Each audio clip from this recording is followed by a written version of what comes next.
Well, the bottom line is no perfect deal. So if someone's looking like, is this the perfect deal, or I won't be for it because it's not perfect, or it's not good enough, or I'll be for it because I really don't care, there's not a perfect deal. The Iranians don't trust us, we don't trust them. That's why the IAEA, which is the Atomic Energy Association, these people here are the people with the foremost ability, with their scientific knowledge to know, are they actually conforming and complying or not? I trust Secretary Ernie Moniz, who's one of the foremost atomic energy scientists that we have in our nation. He's been on the front line of this. He'll be briefing us later on this. It's a 100-page document. So to say that people automatically take a position right now, that means that your mind was made up before. If you look back in history, in 2003, we walked away from negotiations thinking, we're not going to do it. No deal is better than a bad deal. Well, let me tell you what happened when we had no deal in 2003.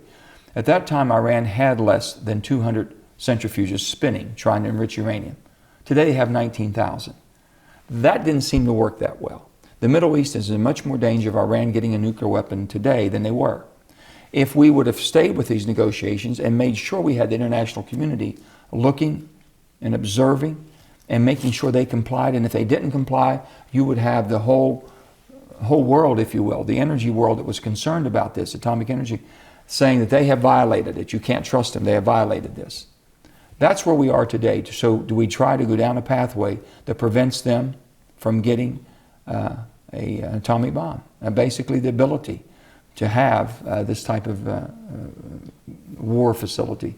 If they do, then could it be, if they are a proponent of terrorism, would they not then distribute it to terrorists around the world that could wreak havoc on the entire world? If we can prevent that, I think we should. And with that being said, the sanctions have worked. The sanctions have been very difficult on them. Also, I want to make sure that the triggers that basically would bring the sanctions back with a vengeance, with the whole international community coming with us to tighten the screws down on Iran if they violate this agreement, would be there. If we go it alone and we don't have anyone else agreeing with us, it's much more difficult. Doesn't work as well.